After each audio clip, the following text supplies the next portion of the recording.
Assalamualaikum warahmatullahi wabarakatuh.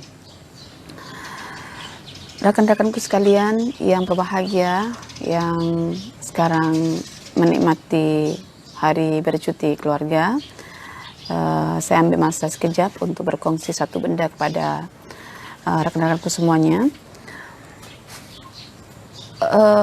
Selalunya dalam memahami Al-Quran itu kita akan menggunakan satu kaidah yang namanya tadabbur. Dan untuk mengukuhkan pemaknaan Al-Quran itu, kita akan bertafakur tentang alam semesta dan berta'amul untuk memperhatikan dengan detail, dengan cermat, secara berulang-ulang kali untuk menemukan satu pengajaran, lalu kita kaitkan dengan diri kita sendiri supaya zikra dan ibrah bila dipetik. Itu namanya tadabbur, tafakkur, ta'amul. Pagi hari ini apa yang saya tafakkur adalah satu hasil tanaman yang Allah berikan kepada kami setahun yang lalu, yaitu tanaman yang berbuah dengan sebutan petola. Dulu ketika kita menanam, kita kata tanaman ke pokok, bukan pokok tanaman tanaman petola, sangat lebat buahnya dan kita jadikan sebagai sayur.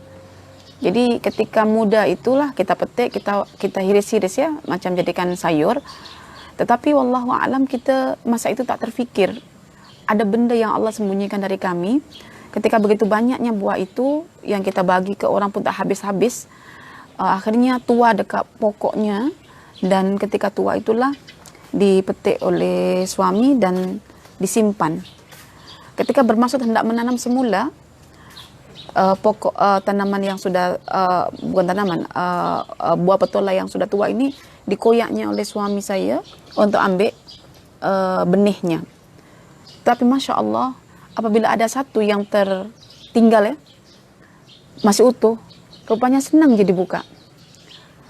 Benih itu sudah ada di bahagian tengah, cukup di depan saja kita beginikan, dia keluar sendiri. Jadi pada hakikatnya kejahilan kita itu boleh membuat kita susah payah dan boleh merusakkan sesuatu. Kejahilan boleh merusakkan suatu benda. Ini tengok ini. Padahal kalau seandainya tahu benda ini, dia akan menjadi seperti ini.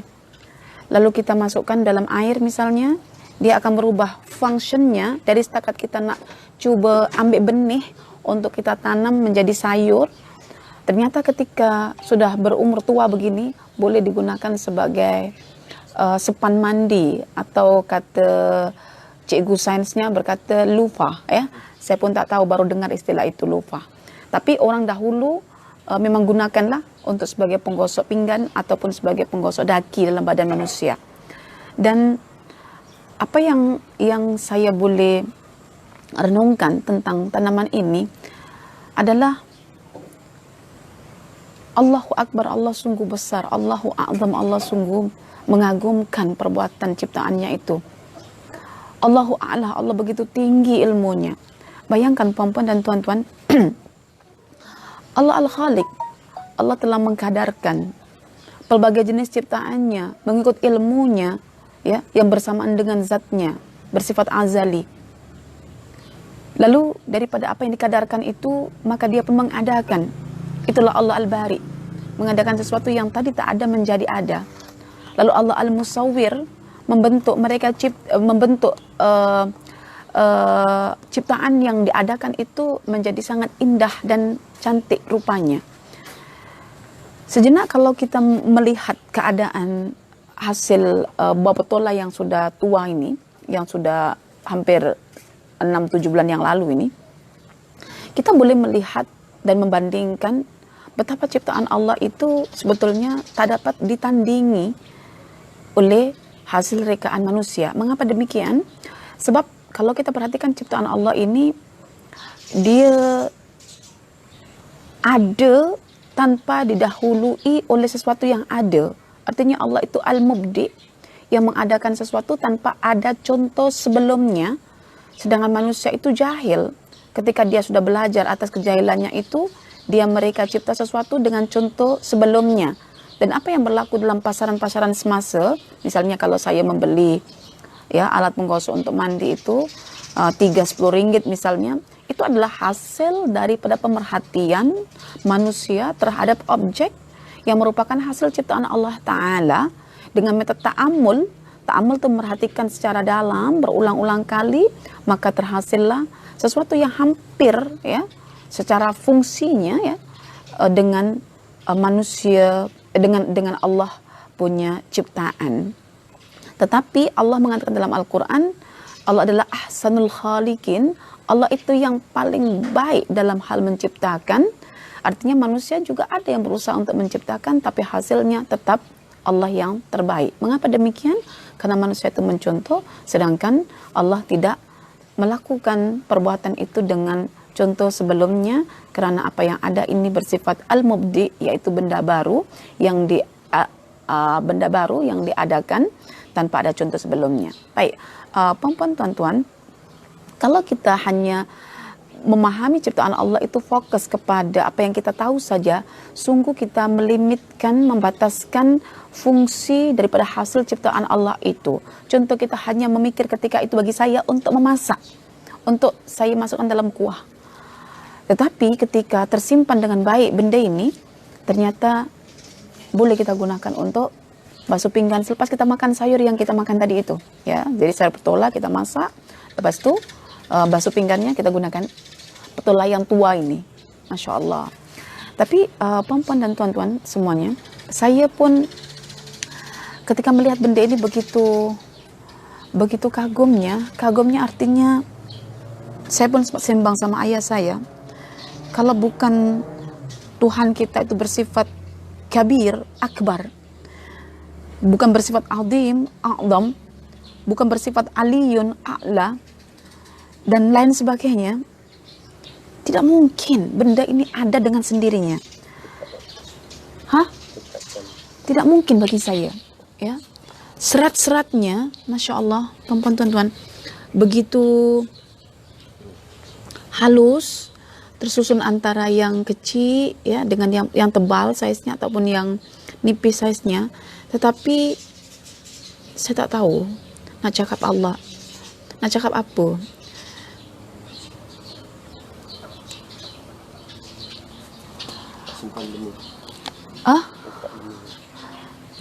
Saya tak tahu nak cakap apa. Artinya kalau kita semakin mendalami tentang kekuasaan Allah, yang dalam hati kita itu sudah tersimpan data-data Al-Quran, hanya ucapan yang dimaukan oleh Allah dari kita adalah Allahu Akbar, Allahu Akram, Allahu A'zam, Allahu A'la, Allahu Jalla wa'ala.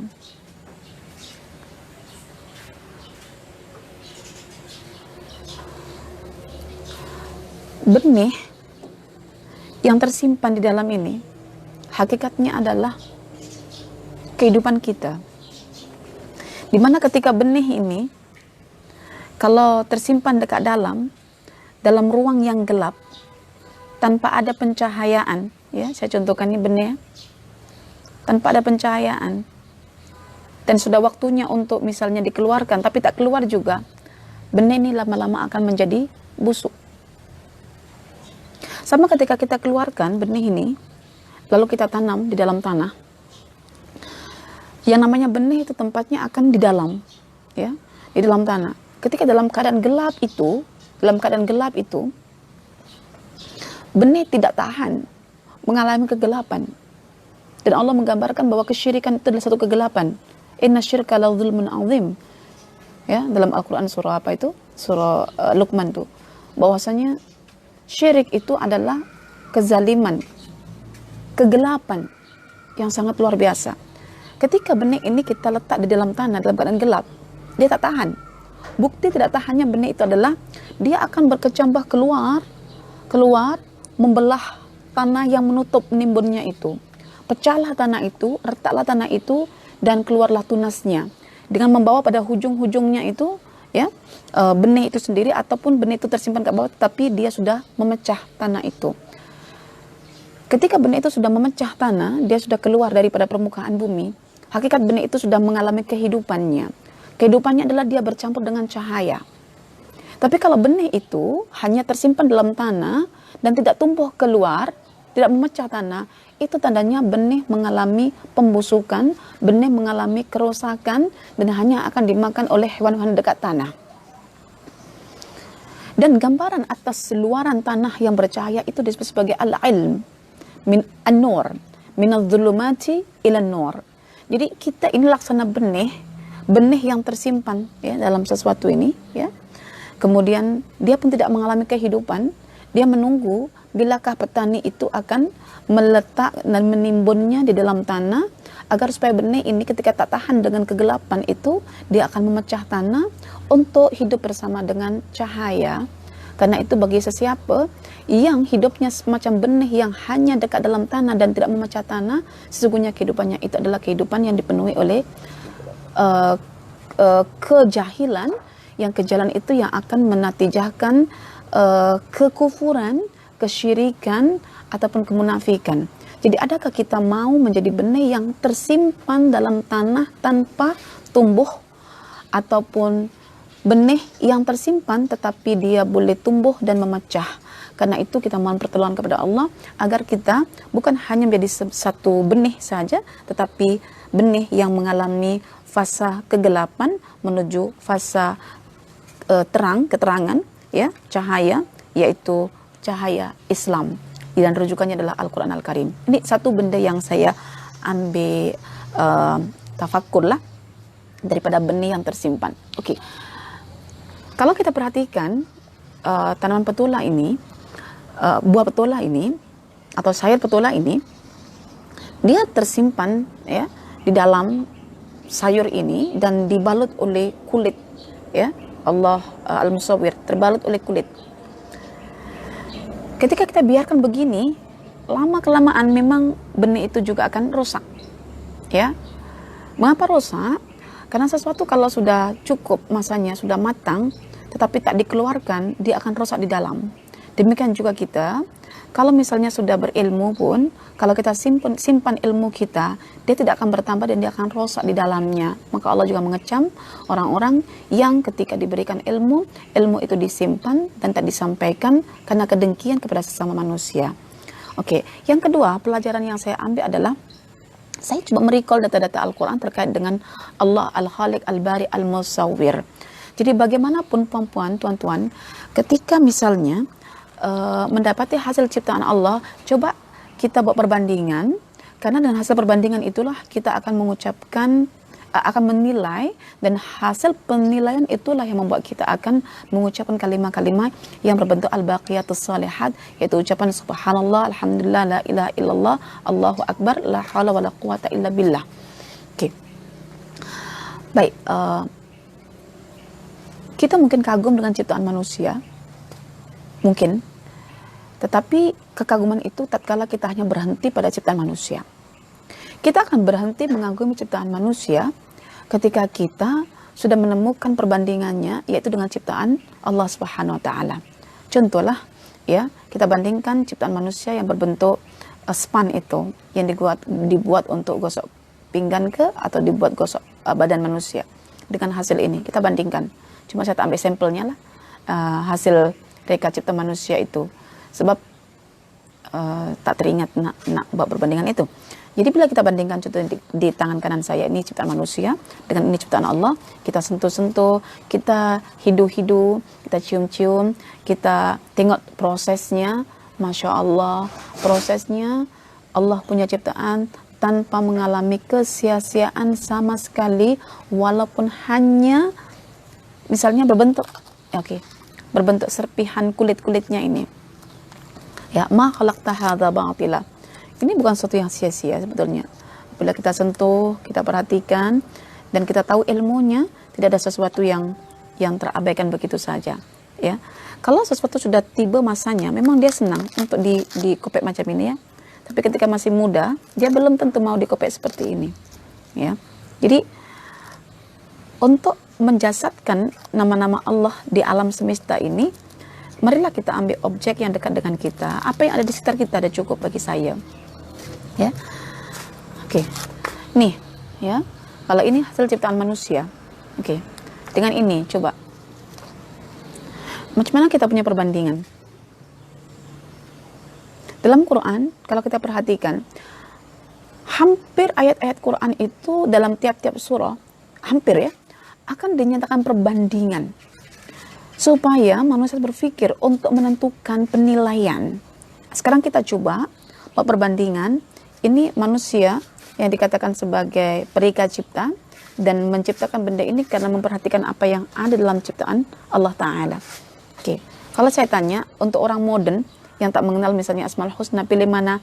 Yang sebelah kiri saya jijik lah ustazah, saya suka yang sebelah kanan, bersih, kemas lagi. Tetapi adakah kita pernah memperhatikan apa kelebihan di sebalik penggunaan benda yang bersifat alami ini, yang kadang-kadang karena kejalan kita tak mengambil kira. Bau lah ustazah, macam-macam lah kan. Coba kita sentuh, kita pegang, kita cium, kita pikir, hasil penciuman kita semua akan dalam brain kita, lalu hati kita akan mengolah, lalu hati kita akan recall data-data dalam Al-Quran, lalu kita tentukan sikap kita, lalu kita mengucapkan apa yang ada dalam kalbu kita, sama ada berbentuk subhanallah, alhamdulillah, la ilaha illallah, ataupun Allahu akbar, la haula wala quwata illa billah. Oke. Nanti perempuan tuan-tuan kalau ingin mencuba, tanamlah pokok ini biar tak mahal untuk membelinya. Simpan nanti, kalau saya tahu benda macam ini ya, masa itu banyak sangat, kadang terabaikan, mungkin boleh kita simpan. Dan bila kita simpan, nanti bolehlah kita bagi-bagi kepada rakan-rakan bagaimana nak membuat perbandingan menggosok badan dengan menggunakan alat ini dan menggosok badan menggunakan ciptaan Allah ini. Ya, bagaimana kita punya penilaian. Tapi ala kulli hal, bagi perempuan dan tuan-tuan, jangan pernah memisahkan diri kita ini daripada unsur tanah. Dari tanah itulah kita diciptakan oleh Allah. Dari tanah itulah kita akan kembali kepada Allah. Kepada tanah itulah kita akan kembali kepada Allah.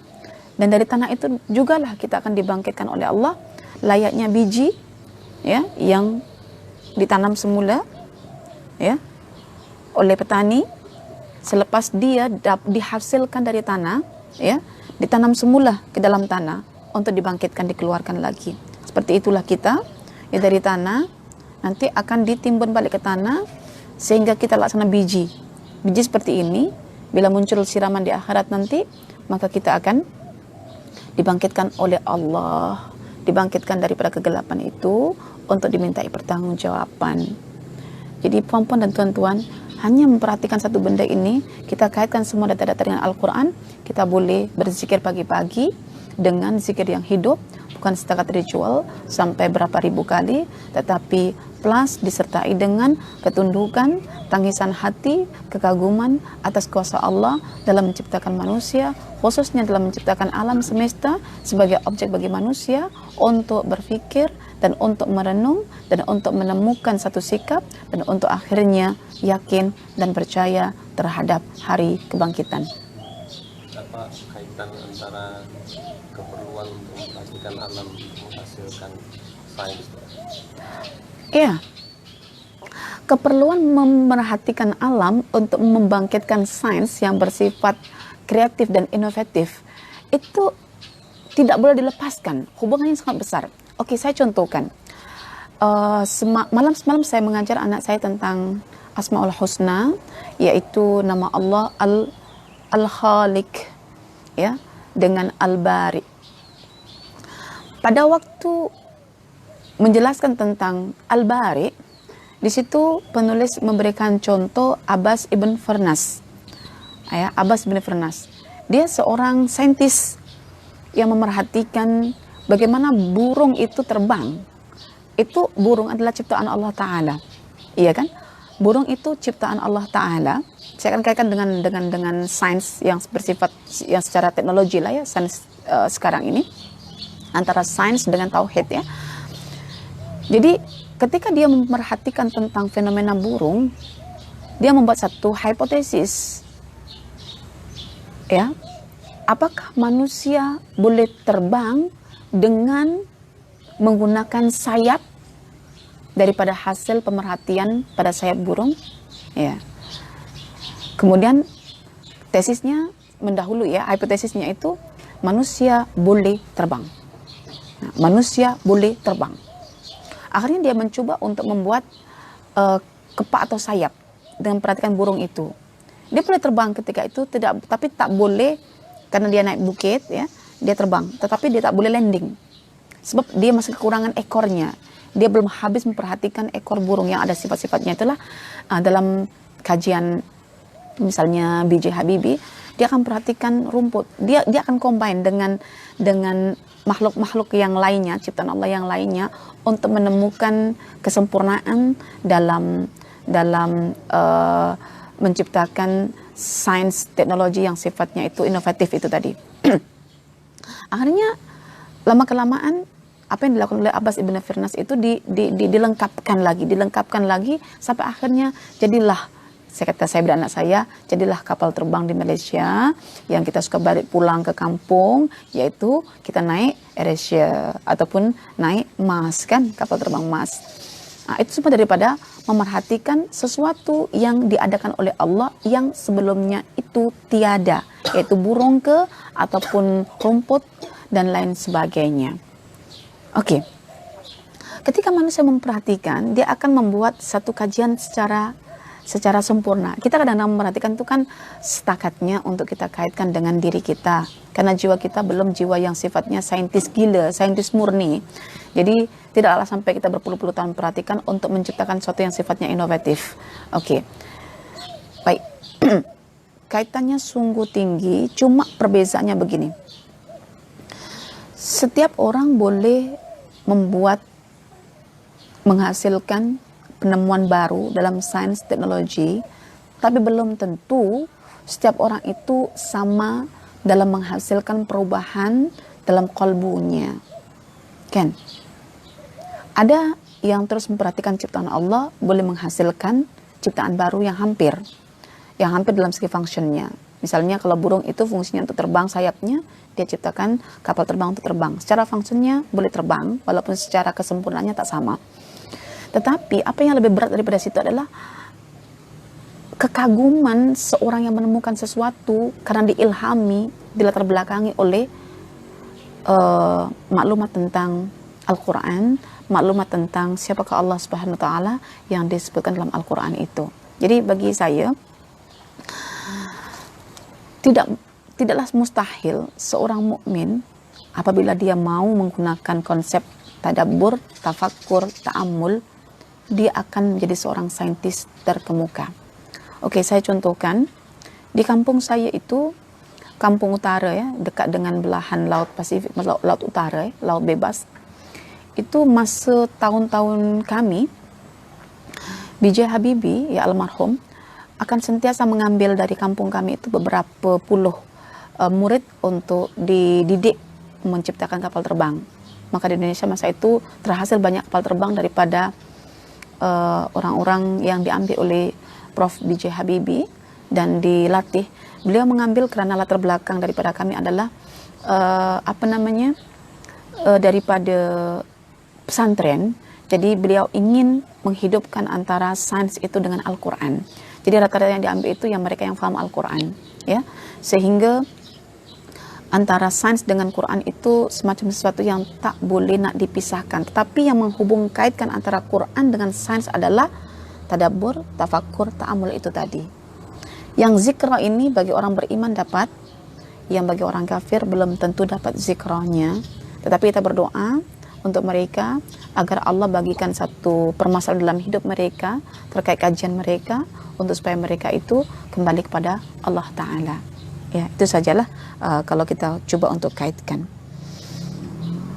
Tapi saya rasa puan-puan dan tuan-tuan bolehlah mencuba menanam, tetapi disertai dengan bacaan-bacaan tentunya. Macam tadi itu Ustazah menjelaskan tentang hakikat benih, di mana tempatnya dan mengapa dia tumbuh. Tempatnya itu di dasar tanah, di dalam tanah, sifatnya gelap, dan mengapa dia tumbuh, dia tak selesa dengan kegelapan itu saya petik dari pandangan Syekh Badi'uz Zaman Said Nursi dalam Risalah An-Nur, ya, dalam Risalah An-Nur, bab tentang masalah keimanan. Dan sebetulnya buku itu pun saya dah habiskan bacaannya, dan saya coba sebetulnya tengah membuat satu resensi untuk saya kongsikan, karena bagi saya memiliki catatan tersendiri tentang Syekh Badi'uz Zaman ini. Bagi saya, selepas saya membaca karya-karyanya Al-Imam Ibnu Qayyim Al-Jauziyah yang banyak memberikan inspirasi pemikiran kepada saya, tokoh yang kedua yang bagi saya membantu saya untuk memahami tentang hakikat di sebalik ciptaan Allah adalah Badi'uz Zaman Said Nursi. Dalam memberikan ilustrasi tentang pemahaman dalam manusia itu, sungguh beliau termasuk orang yang terdepan di situ. Tapi sayangnya kajian yang dilakukan ke atas tafsir itu tak dibuat, tetapi lebih cenderung dikaji dalam sudut pandang perspektif tasawufnya. Al-Imam Ibnu Qayyim Al-Jauziyah juga dulunya seorang ahli tasawuf, seorang yang melakoni tarekat juga, tetapi karena Al-Quran dah sampai, karena hujah-hujah yang disampaikan oleh gurunya pun sampai kepadanya, jadi beliau luar biasa dalam mengemukakan antara fakta-fakta alam semesta dengan Al-Quran, dengan perubahan diri, dikombin dengan 3 metodenya, 3T itu, tadabbur, tafakkur, ta'ammul. Dan lepas baca buku beliau itu, saya merujuk bukunya Badi'uz Zaman, lagilah lengkap, maksudnya lagilah tersusun puzzle-puzzle yang banyak bermain dalam pikiran saya itu. Letak kebahagiaan kita itu apabila kita boleh sebetulnya berpikir dengan mengaitkan antara fenomena alam ini dengan diri kita sendiri, sejauh mana persamaan antara diri kita itu dengan alam. Contoh tadi benih tadilah, persamaan kita dengan benih itu apa sebetulnya? Sama-sama kita mengalami fasa kegelapan dalam rahim ibu kita, tidak tahan dengan fasa kegelapan itu, fi dulumatin salas, maka kita pun keluar menghirup udara segar di dunia ini bercampur dengan cahaya. Disitulah hakikat pembelajaran telah bermula. Walladzi akhrajakum min butuni ummahatikum la ta'lamuna syai'an. Dialah yang mengeluarkan kalian dari rahim ibu kalian dalam kegelapan yang 3, ya, kemudian keluar ke dunia. Untuk apa? Untuk memikul beban amanah Tuhan, sehingga Tuhan memberikan kita 3 jenis akal, ya, pendengaran, pemerhatian, dan pemahaman dalam fuad ini, sehingga kita diumpamakan seperti benih yang sudah keluar dari tanah, tak tahan dengan kegelapan itu. Adakah kita termasuk itu? Wallahu a'lam. Aqulu qauli hadza wa astaghfirullah li wa lakum. Wassalamualaikum warahmatullahi wabarakatuh. Ini rasanya kena di kopek Ini sudah lembek nih. Kalau sudah masanya dikopek senang. Kalau tak masanya dikopek, jangan dikopek. Menjadi apa namanya istilahnya orang dahulu, menjadi anggur dulu sebelum menjadi kismis. Ya Allah, ada yang mau ke ini dikirim ke Macang? Oh, Kak Su. Saya pun sebetulnya suka kalau ada rakan-rakan dekat FB yang share tentang pemerhatian terhadap alam semesta. Hari itu saya suka sangat yang dilakukan oleh Puan Abidah, ya, Puan Dalim Mata Syah. Saya senyum sendiri tengok dia punya postingan tentang anak ayam. Tuh, saya punya catatan tersendiri. Sebenarnya saya simpan catatan itu, mengulas. Mungkin perempuan lepas ini boleh kongsikan, ya. Saya nak tanya, mengapa induk ayam ketika sudah menetaskan ayam, anak ayamnya, dia 5 kali ganda lebih garang daripada sebelum menetaskan anak ayamnya? Coba buat jawapan, mana yang terbaik, saya akan buat penilaian nanti insya Allah. Pertanyaannya sekali lagi, mengapa induk ayam bersikap 5 kali ganda lebih garang, ya, daripada sebelum dia menjadi induk, maksudnya sebelum dia menetaskan anak ayamnya? Mengapa? Nah, itu ada catatan tertentu dari saya, tapi saya tak buat catatan secara inilah dalam Facebook. Cuma saya sukalah kalau ada postingan-postingan terkait tentang pemerhatian terhadap alam, dan saya mencoba untuk mengulas dari sisi tazakurnya, hasil daripada tafakur ta'amul itu, nak petik zikronya, nak hubungkan dengan diri kita. Ada tak nilai persamaan diri kita dengan seekor ayam itu, induk ayam itu, dan mengapa induk ayam itu garang ketika dia memiliki anak yang masih lemah itu, ya. Sila buat jawapannya, termasuk saya tunggu juga jawapan dari Puan Abida. Kak Su juga, saya tunggu juga. Yang orang-orang yang biasa perhatikan ayam, kalau tak boleh cari dekat mana-mana yang boleh ditengok, kenapa induk ayam itu lebih garang. Oke? Karena perubahan hormon. Karena perubahan hormon. Coba kaitkan dengan diri sendiri. Adakah perubahan hormon itu semata-mata yang menjadikan induk ayam itu garang? Garang macam Kak Rus, begitu ya? Pinipin. 5 kali ganda, kata Puan Abida. 5 kali ganda lebih garang. Saya pun nampak dulu kalau saya suka kejar anak ayam itu, saya memang dipatuk, dicucuk sama induk ayam. Sakit juga dicucuk itu. Tapi karena dasar anak-anak suka kerjakan anak ayam yang comel-comel itu. Tapi akhirnya disakiti oleh induk ayam. Oke, pertanyaannya, kenapa induk ayam itu garang selain hormon itu? Nanti saksikan jawaban pada live berikutnya, insya Allah.